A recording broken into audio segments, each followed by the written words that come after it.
The southern slopes of the Mullach Mountains are the start of the Feale's 74-kilometre journey down the mountains of northwest Cork, through Limerick and onto the magnificent pasture lands of the Kingdom of Kerry on its way to the Atlantic. Begnadam veg siúl le ciús na haun an bhain siagúras an drúcht go trám I necan na cílte I gimant le gan bharag an bhuil híl sin le. The River Feale is mentioned in our ancient texts, in our popular song and poetry. From its very source, it has provided food and a livelihood, and our most precious resource, water. The journey takes us through the history and geography of the area, and into the lives and the work and the culture of the generations of our people who lived on the banks of this great River Feale.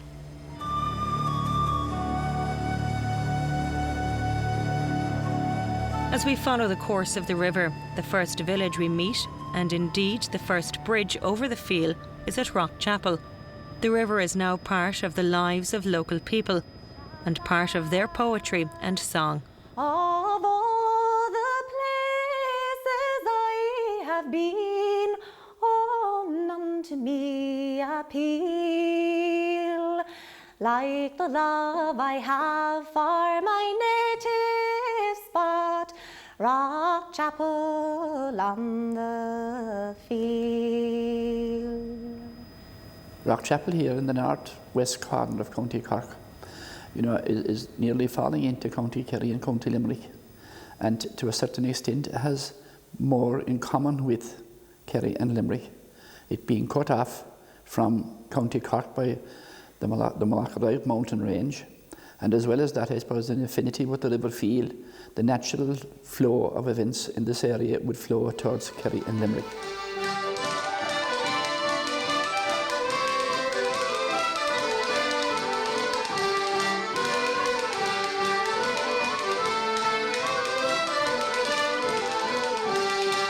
Dearhin féin bhfuil túncar nar bheag géan ann in éon counter go háirithe do bhainte na háise agus don sais saoil a bhíag muinte na háise go háirithe.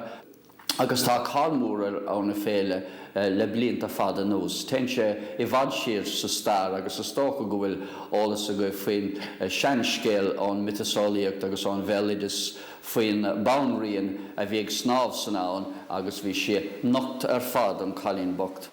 Folklore tells us that way back there was a King Louis, one of the Milesians, and that his wife was called Feale, and that one day Feale was bathing in the river, and then suddenly she saw this gentleman approaching, and she moved further into the river, got drowned.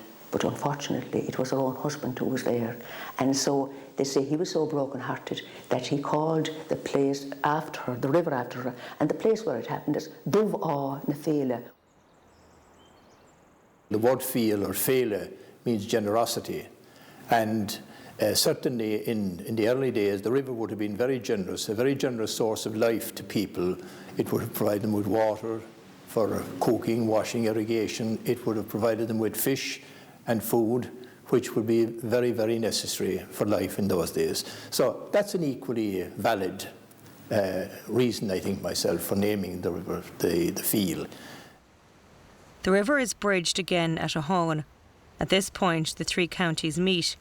For the next 2 kilometres or so, the river separates Cork and Kerry, and then forms the boundary between Limerick and Kerry. In Ahone lived the Weaver poets. You had the O'Kanes in Brusna, and you had the O'Connors.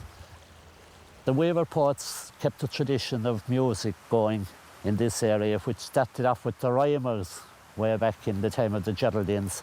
And that time, Brusna was known as Rhymers Town. And famous poets like Owen Roe O'Sullivan and Ty Gaelic O'Sullivan and all the famous poets at the time came there. And eventually, they started writing down their poetry, which was probably something like Doveskull Musgrave at the time. And this is how Brusna got its name, because Brusna means a collection of poetry written down. The place that I'd be most familiar with is my own stretch of river, which is in the Mount Collins area. And it's the River Feale being the main channel there, and its tributaries like the Cahill River, the Brainoch and the Clydoch. And like, I'd have fished those rivers since I was a child, and I'd have seen the huge change that has taken place within that landscape during that length of time. The first thing that comes to mind straight away is afforestation. Like, there's a huge amount of it in the North Cork area, some of it planted right into the edge of the riverbank.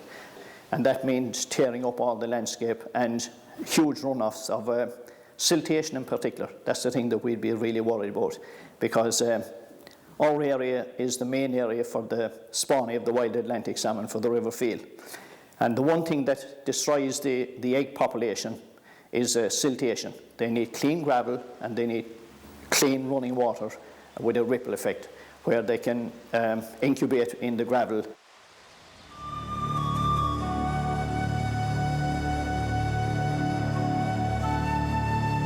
From Mount Collins, the Feale veers north towards Abbey Feale.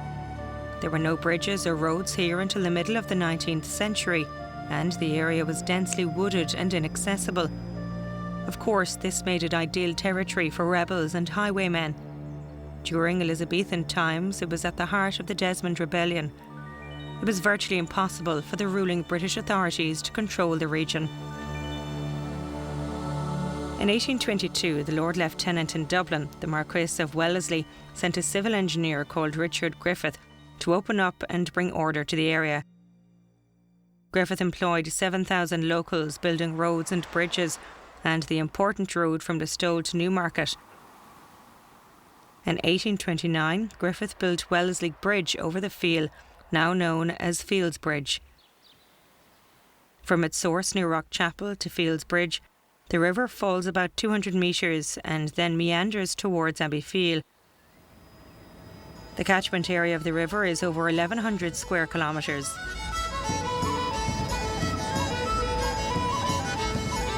As the local market town, Abbey Feale reaped the benefits of the developments.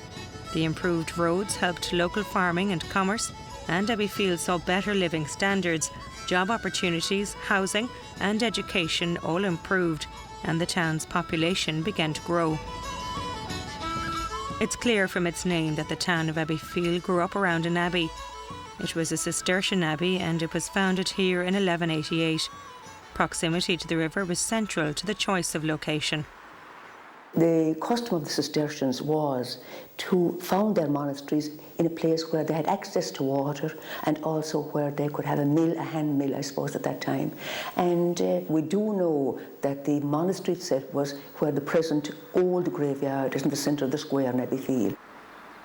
And up to, I'll say, the end of the 18th century, they say that the stones of that monastery were there. And then those stones were incorporated into a thatched church. And that church existed until about 1847. At the head of the town stands the statue of Father Casey.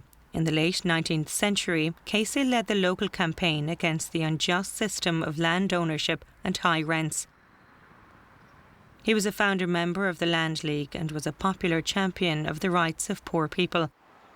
Landlordism was defeated because of leaders like Father Casey, and land ownership was transferred to small holders in a quiet revolution. He and the Protestant minister worked hand in hand. There was no such thing as any discrimination or any alienation at all. He was a great friend of Michael Davitt's, and actually one of the first branches of Land League was founded in Abbey Feale, one of the very first branches. And we have found letters like from Michael Davitt congratulating Father Casey on his work. In the square in Abbey Feale, you had what they call Leahy's Inn. And in fact, the descendant there, Bat Hartnett, is still there. And that was a famous place where Charles Bianconi, or Banconi, some people call it Bianconi, they would stop to change horses. And that yard, the cobblestones are still there. The Bat has shown me himself the cobblestones, where Daniel O'Connell himself would have stopped and changed horses, or maybe even people stayed the night. And there's even a letter from Daniel O'Connell saying that expect him on the Sunday and that he would stay at the inn, but that he would, upon to arrange that his groom himself would be able to get mass in the place.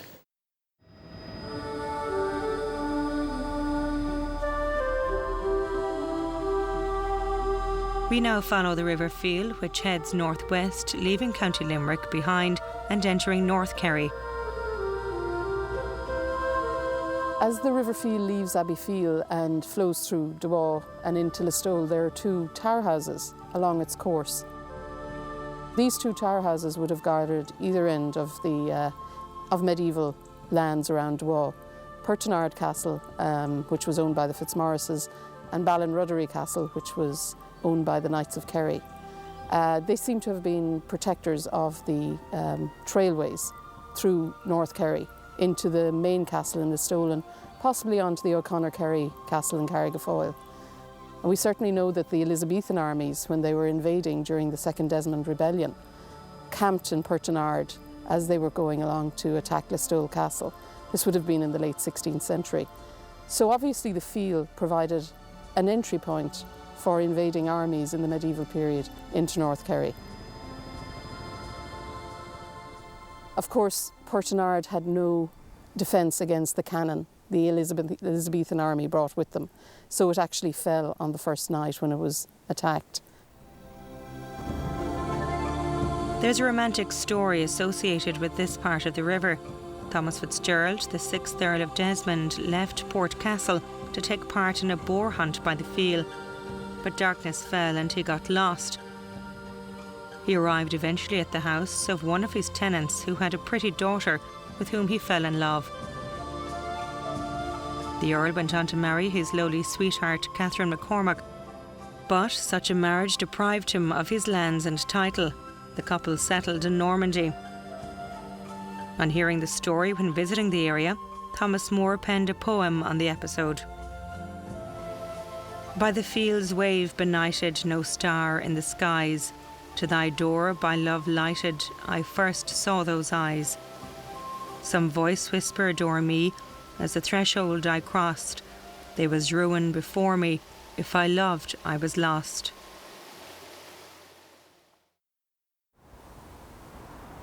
In the medieval period, Dewa was important enough to have a court in the village where the local Fitzmaurice landlord would have dealt with petty crimes and claims, land claims, etc. And of course the village of Dewa itself was a crossing point on the River Feale, Dewa na Féile, meaning the Black Ford on the River Feale. The village itself being down near the river in medieval times, it is only later in the 18th century, I think, that the village moved to the position it is in now. One of the important finds in Dewa archaeologically is the Dewa Ciborium, which was found in the last century. A local man was digging or harvesting turf, and he decided to give some to the local priest. And as the priest was using the turf, a sod he had taken out of the basket fell open to reveal this tiny Spanish silver ciborium, obviously hidden in the bog for a couple of hundred years. The story behind it has probably to do with the tragic story of the penal laws in Ireland when the practice of the Catholic faith was denied the people, and therefore these small sacramental vessels would be made so that priests could carry them around in their bags as they went from Mass Rock to Mass Rock to say the Mass in secret.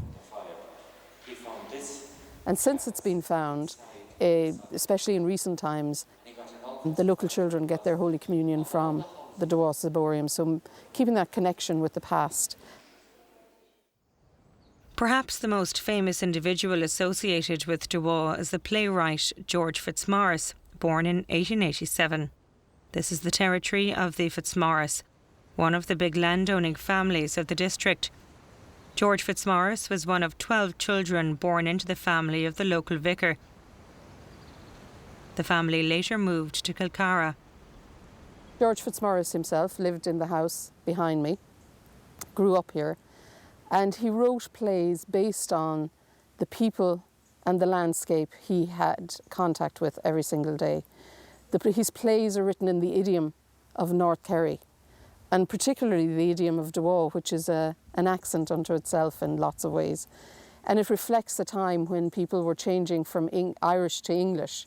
So there's a huge amount of Irish word, Irish pronunciation in the English language that George Fitzmaurice was writing in. These plays were produced in the Abbey. Some of them were received, but more of them were not received with great acclaim, because people didn't actually believe that the Irish peasantry spoke like George Fitzmaurice was writing in, because it seemed so strange, it seemed so out of this world or otherworldly. No, well, God rest the poor woman's soul. And she the dead image of her Aunt Mag. I'd know her in a fair. And I'd nearly say you were a fine class of a woman, Julia Shea. Mr. Quilter, a good day to you. Laugh with your father. Didn't I tell you he'd make a hymns? I knew it. Come hither to me, my lady. 'Tis a good gaze I want to get of you. If you look at the extraordinary English of George Fitzmaurice, which, you know, coexists with the sing-song of James Sing, except that sing-song was a make-up, although Sing made it up from Mortsey Hard. He didn't bring it out of nowhere. But Fitzmaurice's language is the natural language of North Kerry, West Limerick, and it's extraordinary in the Abbey stage to this day. I think George Fitzmaurice is a playwright that is getting the acclaim he deserved now, after his death, rather than he did when he was alive. But he is now seen as perhaps one of the most important playwrights of the early Gaelic Renaissance, or the Gaelic Renaissance in the early 20th century in Ireland, on a par with Synge and Yeats and Lady Gregory. Downstream of Dewa on the right bank of the river was the site of Kilmorna House. Little remains of it today. It was totally destroyed in 1921 during the War of Independence, but it was one of the spectacular great houses of Munster. Among the many visitors to Kilmorna was Charles Stewart Parnell. It was in Kerry that he famously said, "No man shall have the right to fix the boundary to the march of a nation."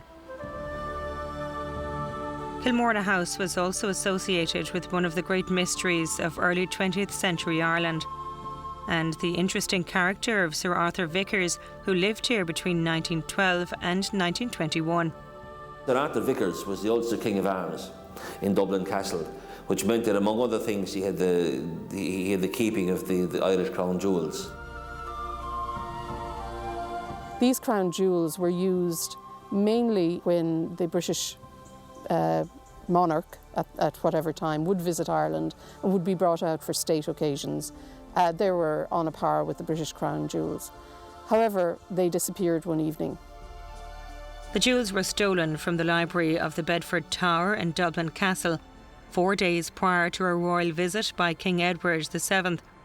The only 2 keys to the safe containing the jewels were held by Vickers, and he had the reputation of casually showing off the jewels to visitors.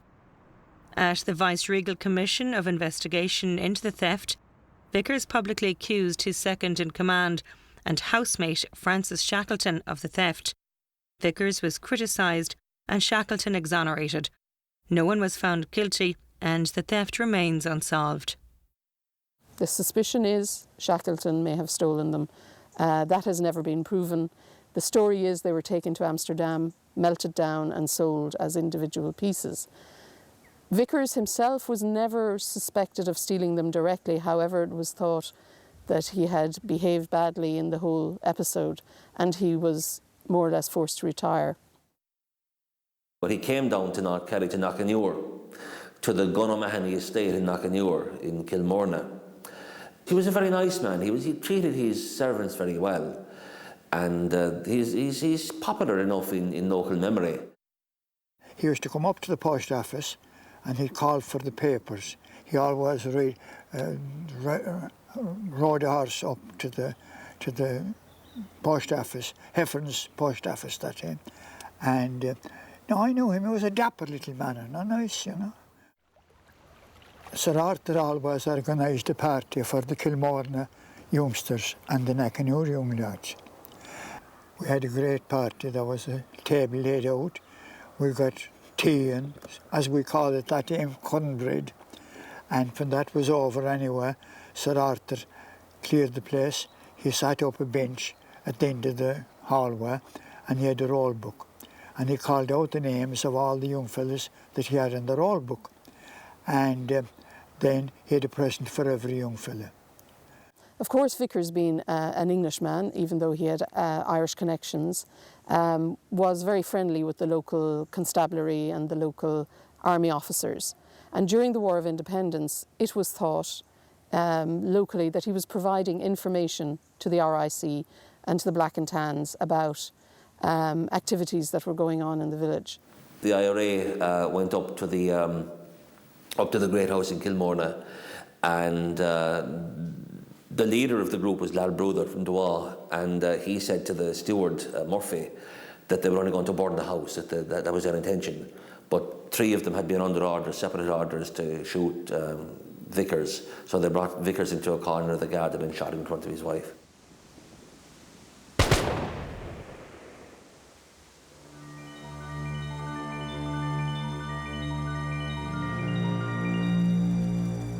Its destruction was complete after the fire.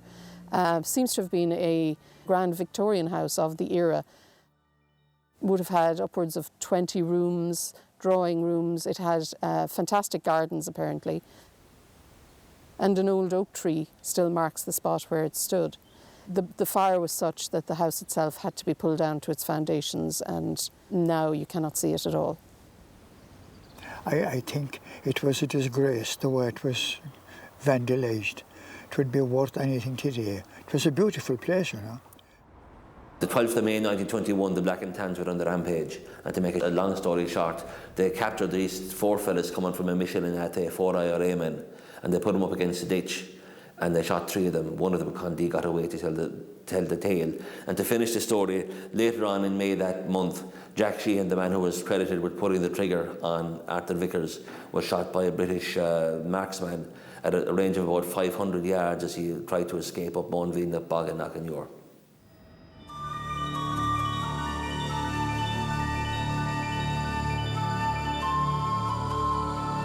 The next landmark we meet on the river is Ballinrodgery Castle. The name is possibly derived from the Gaelic Bala an Ridra, the town of the night. It is associated with the Knights of Kerry. The 6th Baronet and 24th Knight of Kerry today is Sir Adrian Fitzgerald. Adrian is very proud of his family's links with North Kerry and the old Fitzgerald estate lands at Ballinrodgery along the River Feale. Our family connection with Ballinrodgery would have gone sort of through probably about 4 or 5 generations, from the 1750s through to very early 1900s, 1920s. As I understand it, first had a home here in the field behind the castle, which I think we can see behind me. From about 1750, it was a 2-storey thatched house. And it would have been, I think, probably built by my great-great-great-great-grandfather Robert, who was a Member of Parliament in the Irish House of Commons in Dublin for about 30 or 40 years. So he was here really from 1750 or thereabouts until he died in 1780. His son Maurice was also parliamentarian, actually. He would have been in the Irish House of Commons in Dublin for about 6 or 7 years, and then when the Act of Union took place, he switched to London. He was a great supporter in the English House of Commons, they were Protestant, of emancipation, and he worked with Daniel O'Connell to try and achieve that for, well, really for about 30 years. And then at the beginning of the 20th century, my grandfather and grandmother actually came and lived here for a very short space of time. The troubles here got quite tough, and it was at that point, really, round, I suppose, the end of the troubles, 1922, that the family link here got very fractured. I'm here on the strand of Ballinrodgery Castle, the estate, the Fitzgerald estate, which is a beautiful place and a beautiful day, beautiful water conditions. Not a good day for fishing, but a great day for looking at the river. The North Kerry Anglers Association, which is a highfalutin name, I suppose, for the Listowel Fishing Club, was founded in 1956, mostly by fishermen, but also by people who just had the welfare of their community at heart. There was a group of about between 90 and 100 people at that time donated, I think it was £40 each, which was a huge amount of money back in 1956, so that this facility would be available to young and old, rich and poor alike, to enjoy the bounty of our silver River Feale.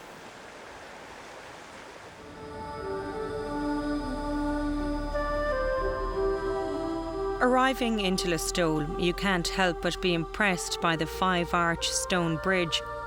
When it was built by Richard Griffith in 1829, it cost £2,418, and it remains the most impressive bridge he built in Southern Ireland. Listowel traces its history back to 1303, and the town grew up around Listowel Castle, and the magnificent market square dates from Georgian times.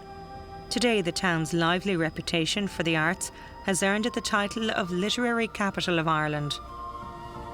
Listowel has played host to the National Music Festival and Rockchapel on many occasions, and the town is also proud host to the annual Writers' Week. This major international literary event was founded in honour of the great writing tradition of North Kerry.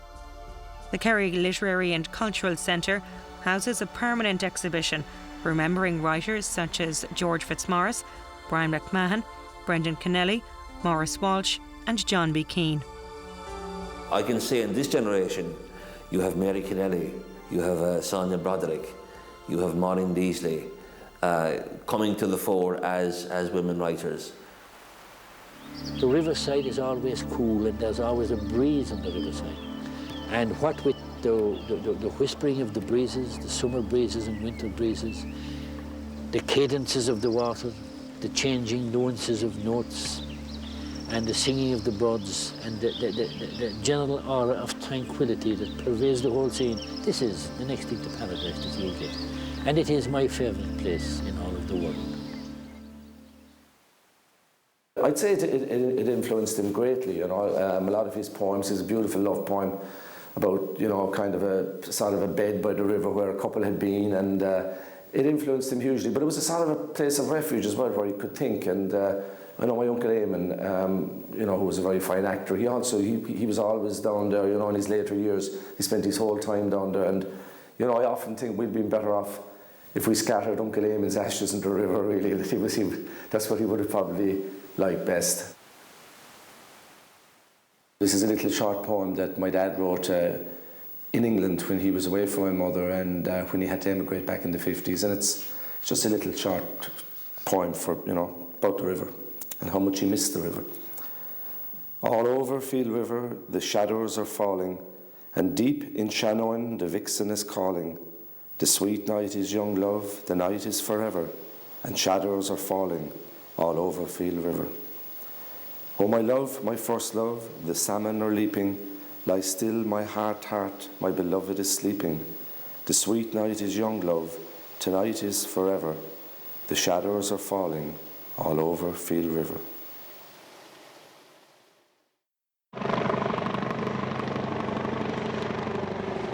The big deal every year was the Listowel races. And you crossed that river, that footbridge across that bridge across the river, and there were the travellers below. Throw us down something, sir. And those generous people, and you know, people did respond to them. They threw them down coins. And it was a lovely old tradition. Well, the races and the river are so mixed up together because, you know, it's known as the island. But funnily enough, in a real sort of Listowel way, it's not an island at all, because it's only surrounded by water on 3.5 sides, and it's land, it's joined to the rest of Kerry then, but everyone calls it the island.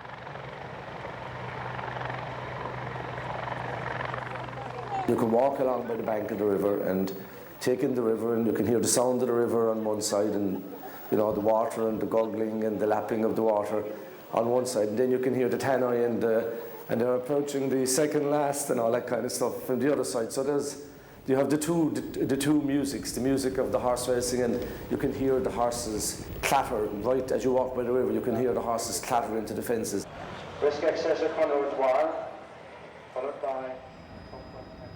Listowel races were originally Ballier races, and Ballier is a townland near the mouth of the Cashin where the Feale enters the sea. And it was there that the races were run up until 1856. But in 1834 there was a vicious faction fight there where 20 people were killed.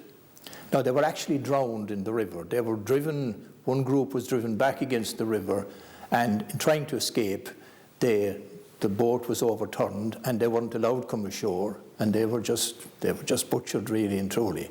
There were a lot of other people injured as well, I mean, but most of the talk was about the people who were killed. Now, as a result of that, the meeting was abandoned for 5 years, and when they came back, they were warned if there was any more trouble, that was the end of it. And in 1856, there was a fight over a bet that wasn't paid, of all things, and as a result of that, they brought it back into Listowel, but they just moved it back up the River Feale, and they staged it in the Island Racecourse, which is surrounded on 3 sides by the field. First of all, there was no bridge in the early days of the racing, and they had to go around about a mile out from the town.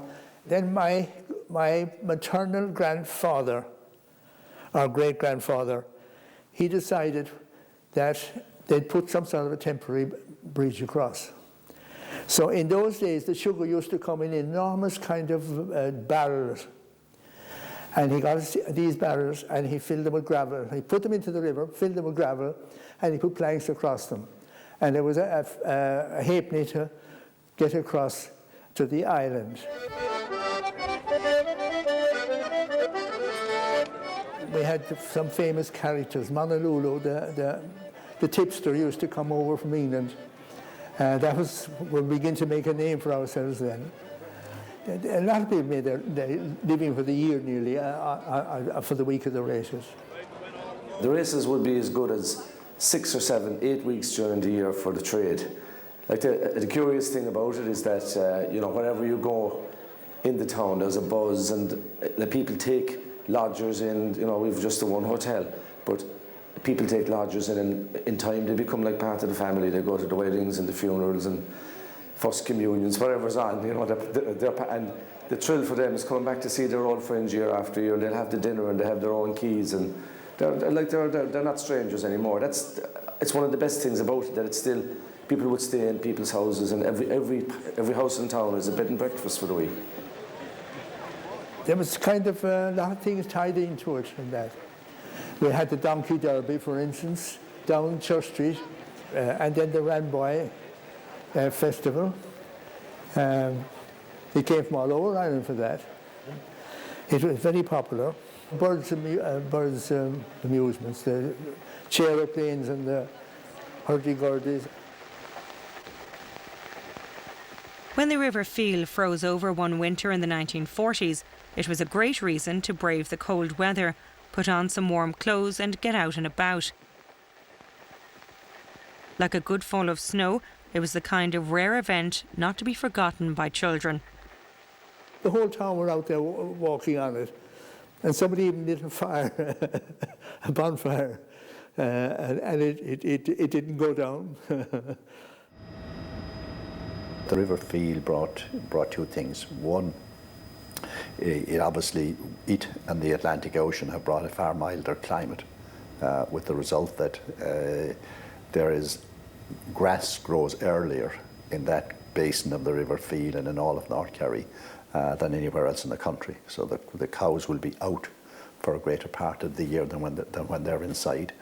And number 2, obviously, it's the very deep, rich land itself, which is not suitable for other types of farming, particularly not that suitable for grain growing, and certainly not that suitable for dry cattle, which be very much outwintered.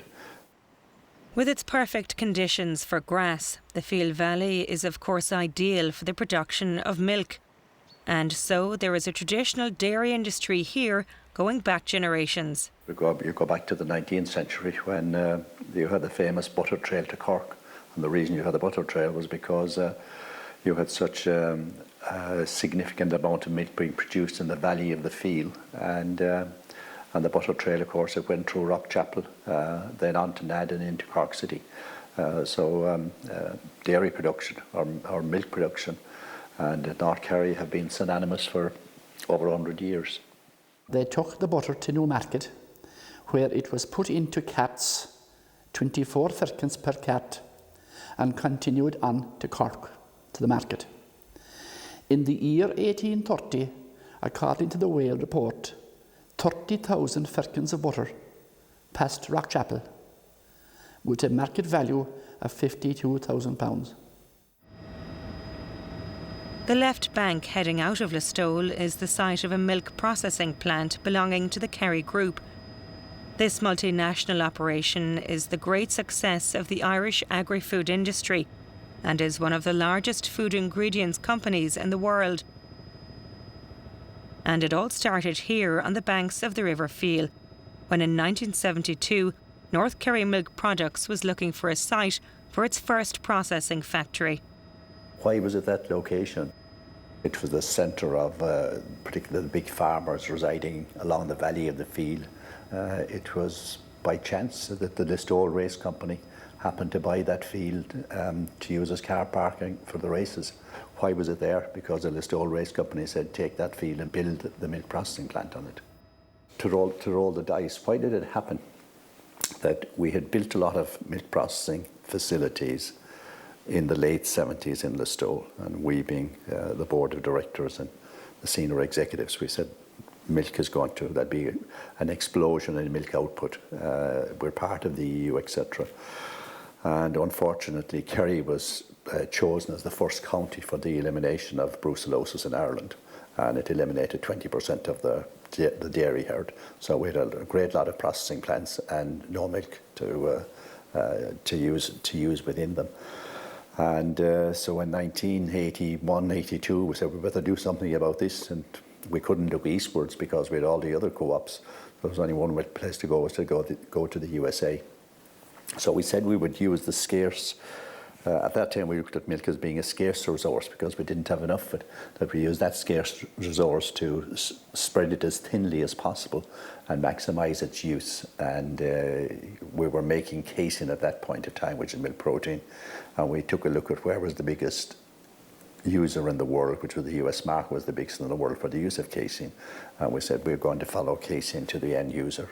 And of course that took us into food ingredients, and food ingredients to Kerry all over the world. For most of its course, the River Feale is essentially a spate river, subject to the highs and lows of the quantity of water feeding into it. It can carry 1 billion gallons a day, and in low flow it can fall to 8 and 9 million gallons, so it's a dramatically spate river. I remember the 46 flood quite well myself.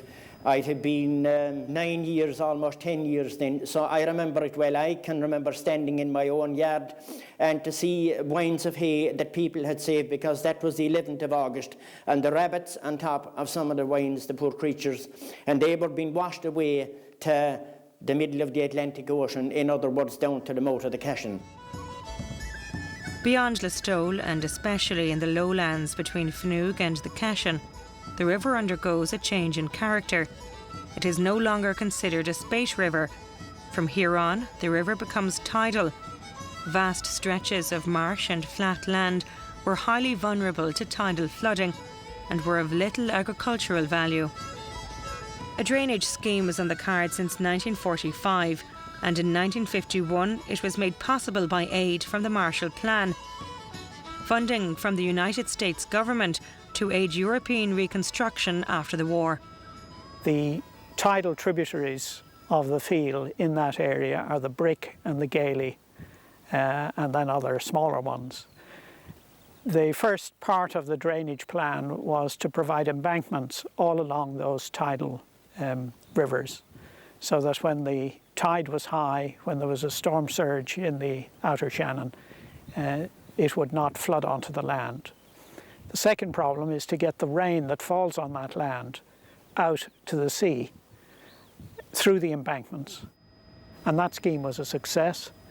I have been told that in the first 10 years after it was built, high-value crops were grown in the Lower Feale, cereals, wheat, barley.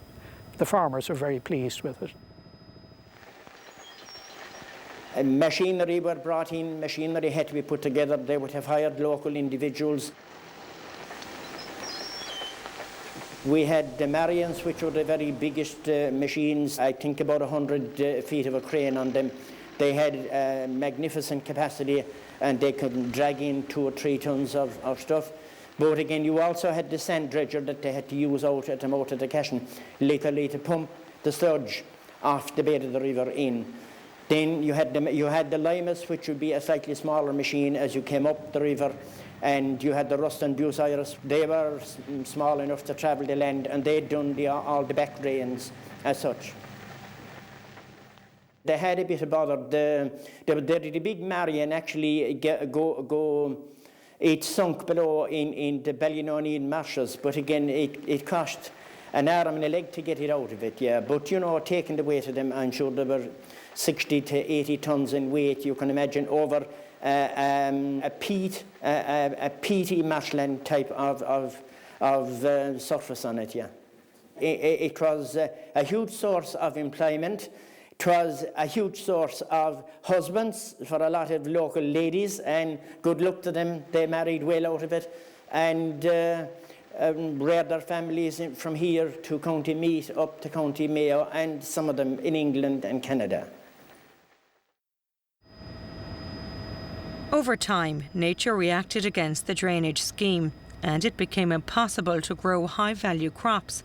As flooding increased, it became necessary to reassess the scheme. For a period of 3 years, I worked with one student to redesign the whole of the Feale scheme, which had been done with maybe 50 or 100 engineers in the 1950s. And the reason for the huge increase in efficiency was the power of the computer and modern instrumentation. To give an example of the instruments that we used, I had access to the special camera that was developed for the mission to Mars by the German Aerospace Agency. We flew that twice over the Lower Feale. The camera is completely digital, multispectral, and it is stereoscopic. So it's like having 2 eyes, and if you have 2 eyes, you can calculate the changing shape of the ground, which is very important for determining how water flows across the ground and ultimately through the sluice culverts. My explanation of why the 1950 scheme disimproved was that the landscape had sunk. And ultimately the only thing you can do in that situation is pump the water out. The Dutch experienced that in the year 1500. Prior to that, sluice culverts of the kind introduced in the Feale in 1950 were adequate. In the year 1500, the surface of large parts of the Netherlands had sunk to such an extent that the only way they could keep the water out was by pumping. So windmills appear in the Netherlands in 1500 to do that. So for me, the Lower Feale is a mini Netherlands. On the timeline of the Netherlands, it's at the year 1500 because one output from our project was a pumping station, which is just here behind us, to dewater the polder, which is just over this embankment. It struck me that the people living in this area could look with profit to what had happened in the Netherlands. So the first thing that strikes you is the light. The famous Dutch school of painters shows a landscape the same as this, more people, probably more towns and villages, but a towering sky with brilliant light in it. The possibility of including this landscape in a Dutch website on all Dutch landscapes in the world, which is designed for Dutch people, whether they live in the Netherlands or not, who want to experience the Netherlands abroad, because their engineers from centuries ago have gone to these places and have remade the landscape in the image of the Netherlands. So walking tours along the tops of the dikes, for example, examining the nature reserves. So presenting this area in the way the Dutch see their own landscape I believe has very big tourist potential.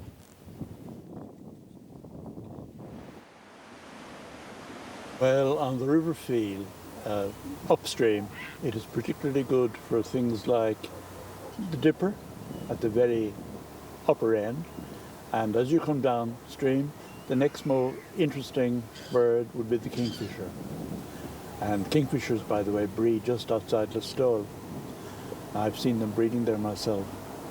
And as you come further downstream, the bird life changes until you get to the estuary down at the end. And that is the area where the greatest number of birds assemble. And the winter time is the main time of the year for that. Great numbers of waders, curlew, huge flocks of curlew spend the high tide on the shoreline. And we also get birds coming down from the Arctic, such as knot, greenshank, northern versions of the redshank, the lapwing in enormous numbers, the national bird, the lapwing, and golden plover. Likewise, it's very well situated for birds using the Shannon as their flight line coming down. And as soon as they get down at the end, they come over Kerry Head section and straight into our estuary. So that's one of the reasons why the place is so good, particularly in the winter time. It's a complete refuge for these birds, these refugees from the Arctic. And we welcome them in Kerry, need I say, with open arms. North Kerry, West Limerick is big Gaelic football country. There's a passion about it. They say the hardest championship to win in Kerry is the North Kerry Championship. First of all, it's played in the depths of winter, so you don't get the fancy footballers getting much room to manoeuvre. Jimmy Deenihan played with the Feale Rangers, called after the River Feale. That's how he got to be captain of the Kerry team when the Feale Rangers won. That's how the Kerry captains get when the divisional team wins the county championship. Feale Rangers won. Tim Kennedy was a captain. Feale Rangers won. So the name Feale is even encapsulated in the actual football. High, long ball for Anthony Marr. Dropped inside well. Noel Kennelly. Kennelly has it in front of the goal. There's danger here. There must be a goal for Brian Scanlon. Great goal! What a brilliant goal by Brian Scanlon. And it's a great thing in our culture that you can see your own heroes going up close to you. I mean, the identity of Feale Rangers might be a divisional team that strives to win the county championship, but you put Dwa and Finoog playing on a football field, or Maivan and Listowel, and you will very soon find out where you're from.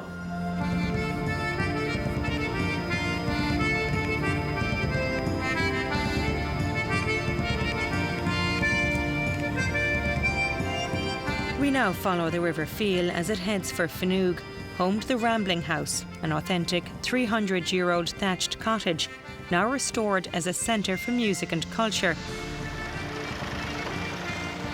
It was inspired by the life's work of local man Sean McCarthy. Music, song and dance are precious to the people of North Kerry. In the 1970s, Father Pat Ahern led a committee that set out to capture the lives and traditions associated with daily life in the area. We looked at a few places, but Finoog seemed to be dead centre in the middle of North Kerry, on the banks of the Feale almost. And Finoog came into the picture. We recruited the local community who were wonderful to us at the time. It was Gerald McCarthy who sold us the little field. And then the big day was planned for the turning of the sod. And we combined that day with another event up on the other side of the field, up in Gale Cemetery, where we unveiled a plaque to the late Jerry Mullach. The late Brian McMahon gave a wonderful oration outlining the importance of the legacy that Mullach had left to North Kerry and left now to James Satira, because we were going to espouse his dance and take it over and make it a very special feature of our development. Then the following year we opened the Teach itself.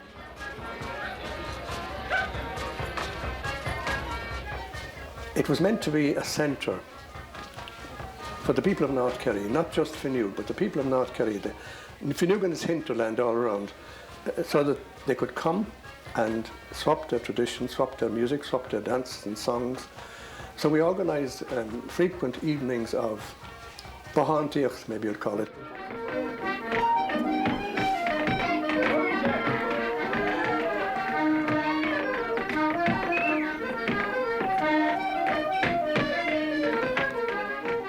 We had classes in about 4 different disciplines. One was dance, traditional dance. The other was general mime and movement. A third was singing, Irish songs, and the fourth was the music.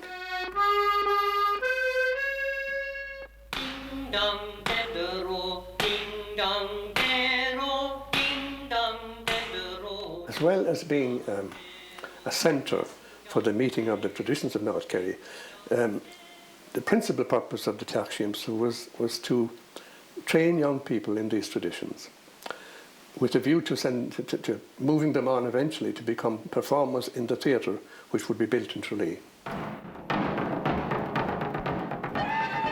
And that was our next target, and that was opened in 1991.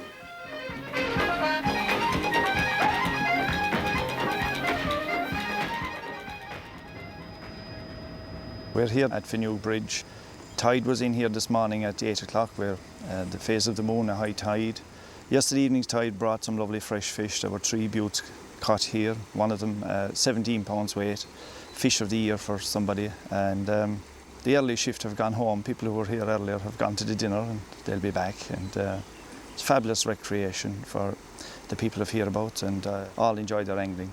I can tell you all the small farmers that supplemented their income with fishing appreciated, because they had to, because again, they had their potatoes set and they had their oats and wheat set early enough to cope with the opening of the fishing season, which was the 1st of April, and you even had to have the turf cut so that you could devote 5 days of the week, and sometimes the 5 days and nights of the week, to the fishing.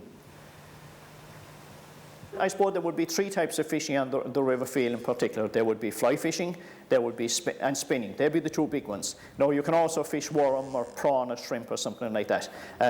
But over the past number of years, clubs have decided that they'd bring in a kind of a ban on the shrimp or prawn themselves. They believe that it's not a fair way of taking fish, particularly late in the year. Red fish are inclined to take the bait very strongly, like so. But mainly fly and spinning. When I started fishing the Feale, it was a noted spring salmon river. And from say, that time in 47 until about the middle of the 60s, towards the beginning of the 70s, the river started deteriorating because of the fact that drift netting started in a big way on the West Kerry coast. And all the salmon that came to the river were decimated. And it turned out to be a very average river since then. My own family have long been associated with the river. My grandfather and his brothers were the last to have a freshwater draft net licence, and they were compensated to cease that in the 1940s. They would begin in the month of May, and they often had 600 and 700 fish on the opening day. And it was an income for himself and his brothers. They would argue that it's a traditional way of catching salmon. Some of us would argue that if the rivers are to prosper and if a tourist angling potential is to reach its full potential, then that we would also need to look at those and to buy out those nets. We have thankfully bought out the drift nets at sea, and again because of EU legislation, the fact that spawning habitat directive was there, the onus was on the Irish government to protect salmon and their spawning habitat, so eventually that was going to happen. I have over the number of years tried to get a bylaw in place where the department would introduce a bylaw that was prohibit draft nets at the Cashin from taking sea trout. I believe it's wrong for them to be taking sea trout as a byproduct of salmon, particularly when they're under pressure. You know, we've talked to the scientists in the Central Fisheries Board. They are aware of the problem, and they keep telling us that it's cyclical and that it'll come back, but the graph is on the downward slope. The fishermen on the field are different to fishermen anywhere else. Mostly The fishermen everywhere else will tell you about how big the salmon they caught or the trout they caught and the ones that got away. The fellas in the field keep it to themselves because they don't want too many people going down fishing and taking their salmon. A lot of the River Feale now is protected by special area conservation, and it's also covered by Habitat Directive. And the Habitat Directive, which is enshrined in European law and Irish law, protects the otter, the lamprey eel, freshwater oyster, pearl mussel, and salmon and sea trout. So the onus is on fishery boards and clubs and municipal authorities. They have to protect spawning habitat now, whether they like it or not. They have to protect these species. It's there, and that's it. Adjacent to the Feale is Ratu Monastery, which dates from the early 6th century, though the present ruin is of a later period. The round tower, which dominates the landscape, once stood on a raised causeway over a swamp. In the late 1800s, the wetland was drained and the causeway removed so that the fields surrounding it could be cultivated. Ratu is the heart of traditional hurling territory in Kerry. In a county famous for its footballers, the game of hurling emerges along the south side of the River Feale, starting at Dysart. From the parish of Lixna to the Cashin and Ballyduff, hurling becomes the centre of sporting life. Over the years, the clubs of Lixna and Ballyduff have served up some epic games, none better than the recent county championship final.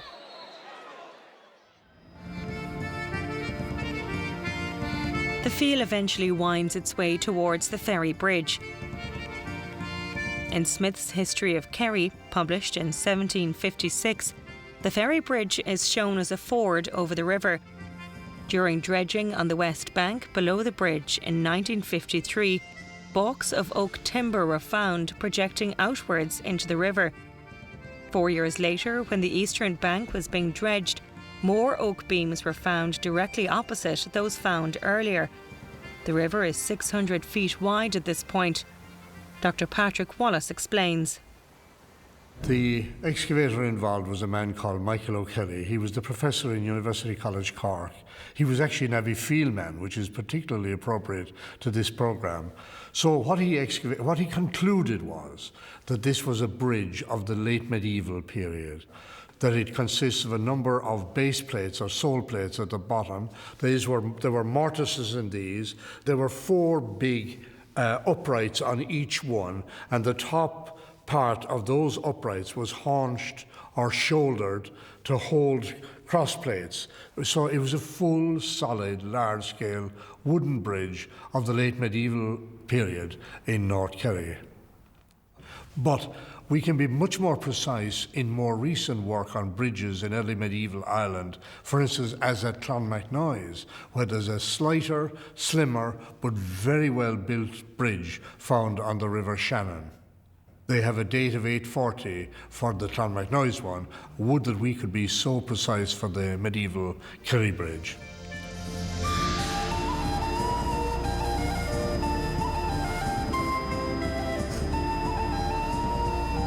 Eventually, the river finds its way towards the coast to the area known as the Cashin. The River Feale doesn't flow directly into the Atlantic Ocean. It joins up with the mighty Shannon estuary. County Clare is to the north. The Cashin is a small fishing village. Before the advent of illegal drift netting in the Shannon estuary, the Cashin was the ideal location for the net fishing of salmon on their way upstream. Nowadays, very few fish are netted. The Cashin remains a coastal idyll. Across the water is the internationally renowned Ballybunion Golf Links, founded in 1893. Famous for the visit of President Bill Clinton, who played a round of golf here in 1995.